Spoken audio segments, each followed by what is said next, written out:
The moment the girl crashed into Blake Carter's auto shop door, dragging her mother's broken wheelchair behind her, every tool in his hands dropped.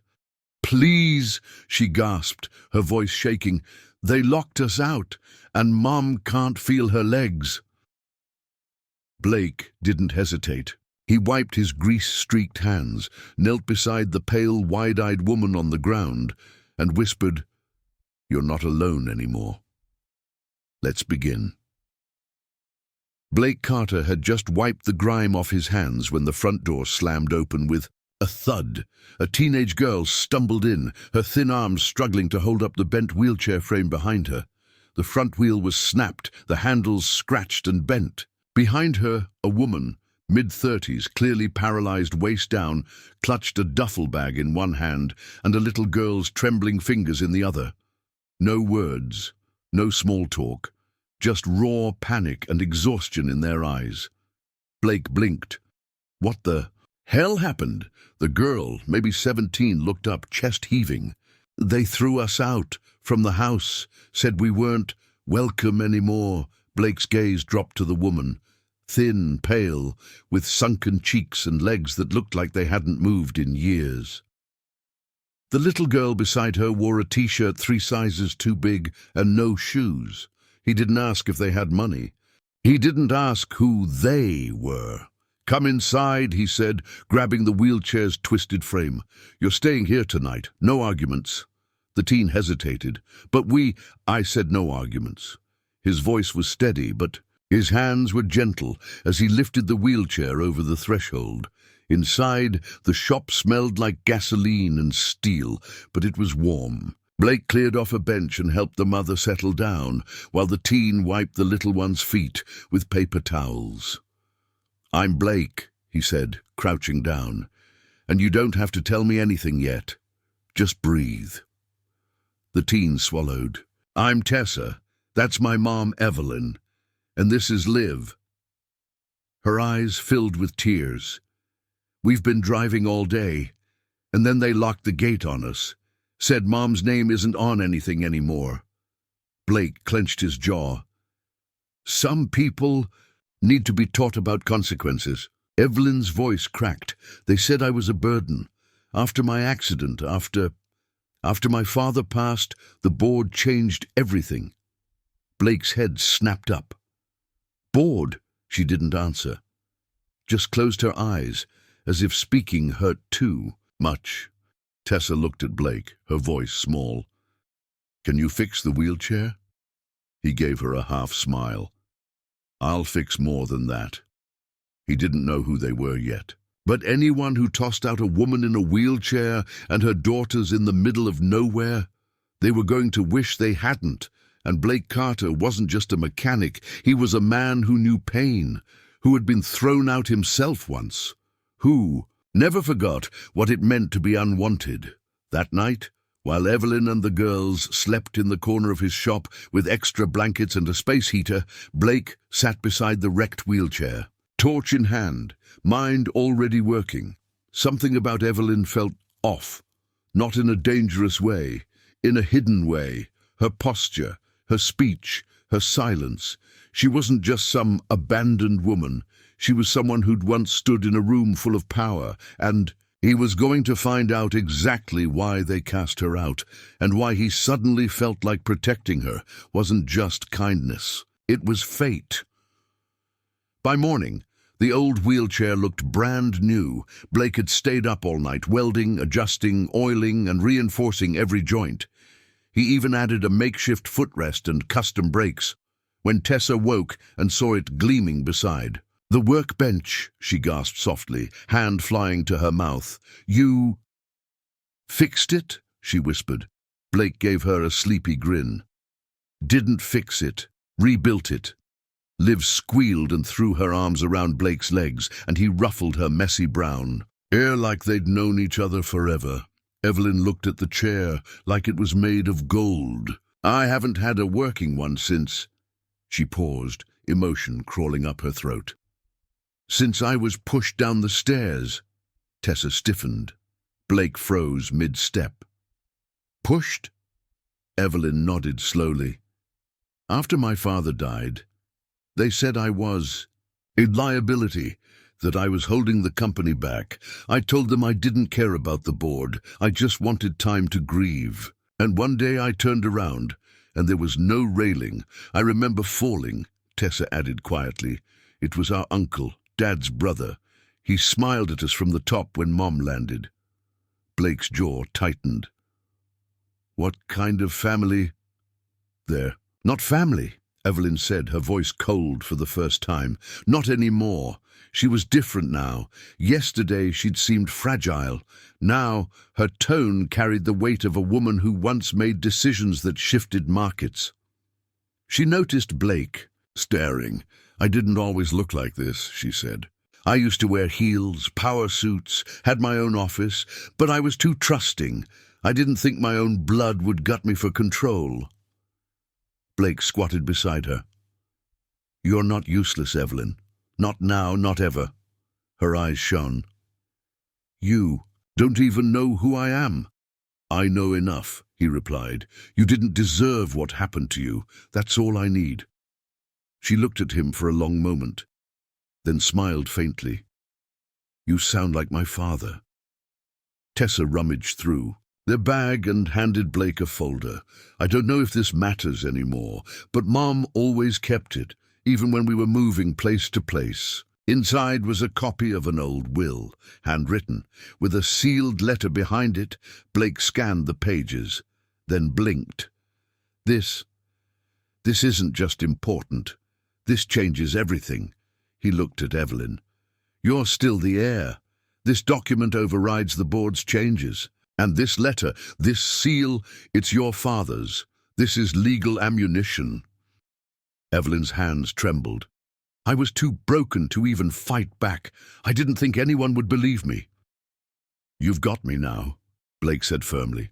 And I've got tools. He stood and grabbed his phone. But if we're doing this, we're not walking in weak. We're walking in with steel. Tessa glanced at her mom, then at Blake. You mean go back? Blake looked them both in the eyes. Not just go back, take back everything they stole. Later that day, Blake made a quiet call to an old contact, his cousin Dev, a sharp-tongued legal assistant in New Jersey who owed him a favor after Blake bailed him out of a DUI. I need verification. Quietly. Can you confirm a corporate inheritance override tied to the Rothwell Group? Dev's voice dropped. You just said the magic word. Rothwell? You serious? Dead serious, Blake muttered. The rightful heir's sitting in my shop on a busted mattress. Dev laughed nervously. Blake, do you realize who you're talking about? No, but I'm about to.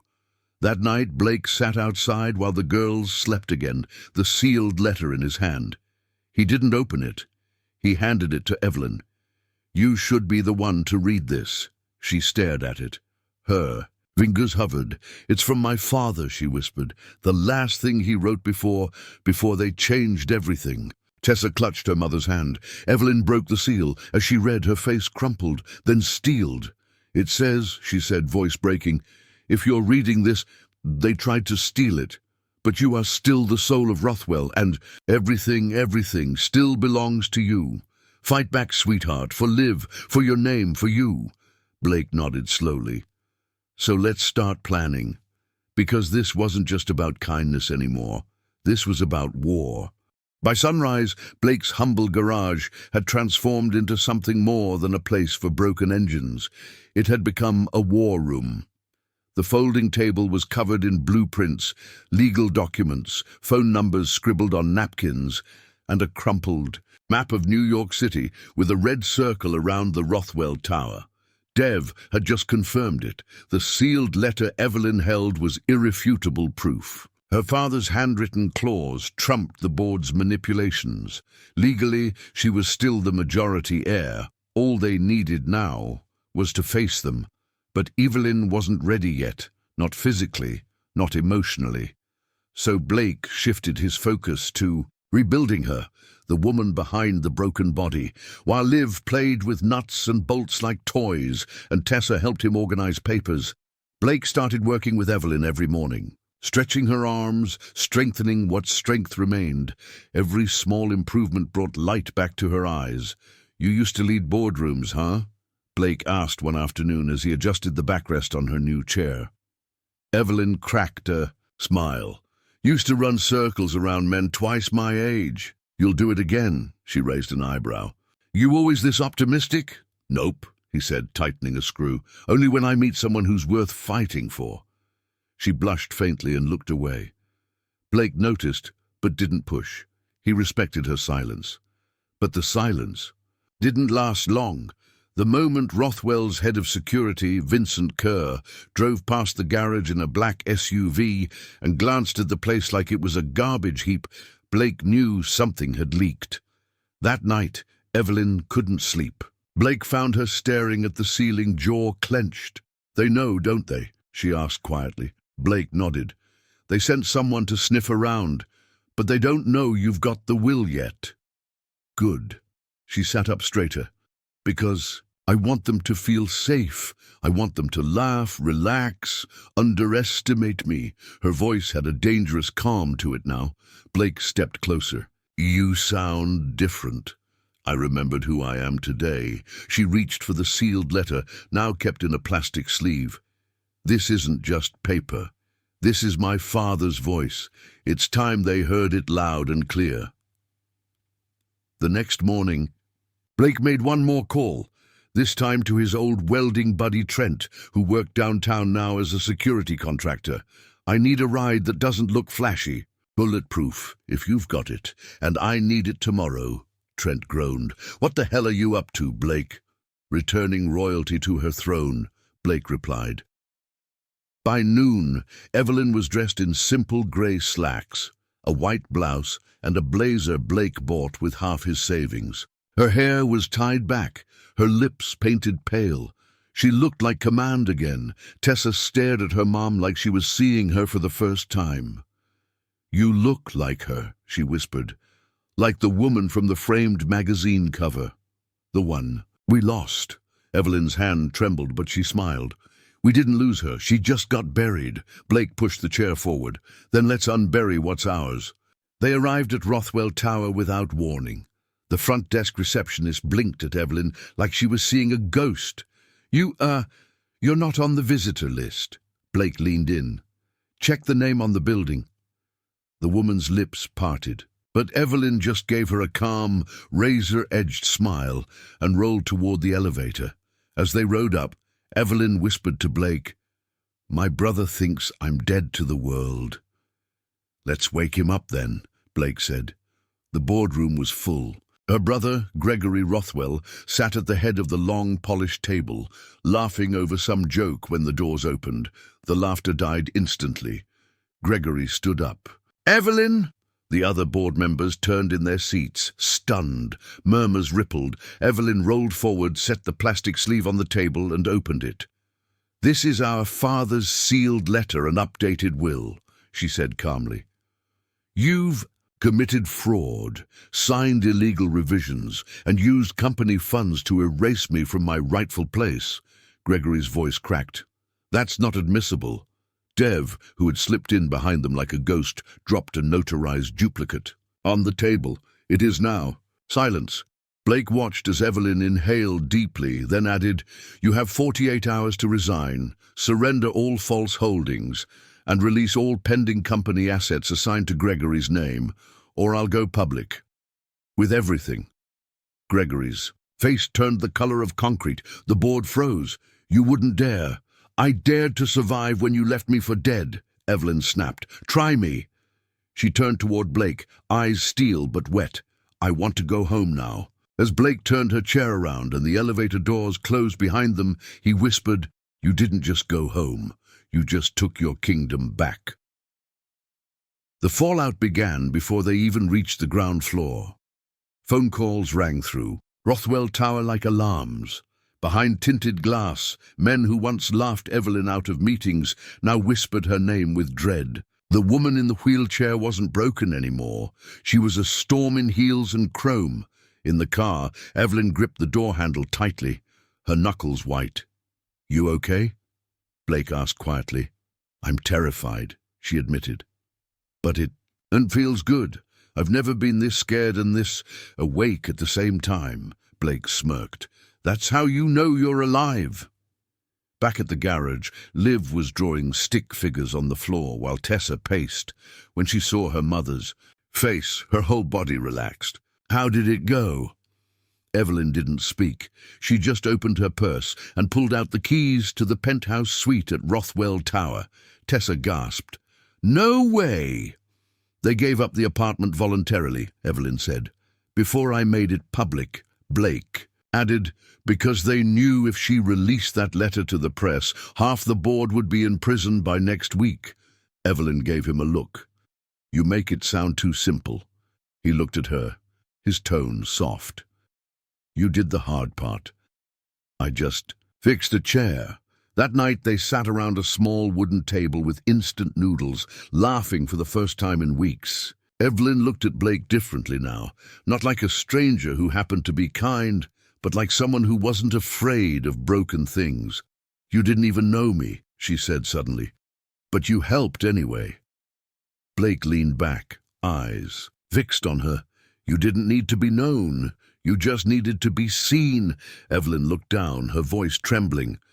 I forgot what that felt like. The next morning, Blake walked into his shop and saw something that made him freeze. On the counter was a check, folded, silent. $2 million. In Evelyn's handwriting, for the kindness you never asked to be repaid. But Blake didn't cash it. Not yet. Instead, he walked to the back of the garage, stared at the blank wall and started sketching out a new sign. Carter and Rothwell, rebuilding more than engines. Because some legacies are born from money, but the real ones, they're built from redemption. 3 weeks later, Evelyn sat beneath the golden Rothwell Tower logo, this time not as a shadow of her past, but as its rightful leader. The board had been dismantled, the legal filings finalized, and her name restored in bold letters on every company document. But she didn't take the penthouse back. She donated it to a recovery center for women paralyzed through domestic violence. Instead, Evelyn moved into a 2-bedroom apartment, 5 blocks from Blake's shop, ground floor, no elevators, simple kitchen. Her decision shocked everyone, but Blake got it. She didn't want marble anymore. She wanted solid ground. One morning, Blake walked out of his shop and found her there, wheeling herself across the sidewalk with Liv on her lap and Tessa holding a tray of coffees. You know, Evelyn smirked, most people say thank you with flowers, not company shares. He chuckled. Most people don't rebuild someone's life with a wrench. She stopped in front of him. Blake, I've been thinking. He raised a brow. Dangerous. She laughed softly, the sound real. I want to open a training facility for women in wheelchairs, mechanics, engineers, anyone who's been told they're not enough. You in? He looked at her. Really? Looked at her? Not the chair, not the title, just her. You ever stop giving people second chances? He asked. She tilted her head. Not after what you gave me. Liv tugged on Blake's hand. Are you going to marry my mom? Blake turned. Beet red, Evelyn burst out laughing, but in her eyes there was no panic, no fear, just a spark. Later that night, Blake sat on the garage rooftop beside Evelyn, watching Liv sleep inside on a makeshift couch, and Tessa scribbling blueprints for the facility they were now building together. He passed her a warm mug of tea and stared at the stars. I used to think being small meant being invisible, he said, but maybe being small just means you're closer to the ground, where the real stuff grows. She glanced at him, soft-eyed. You didn't save me. Blake, you reminded me I was still alive. He paused.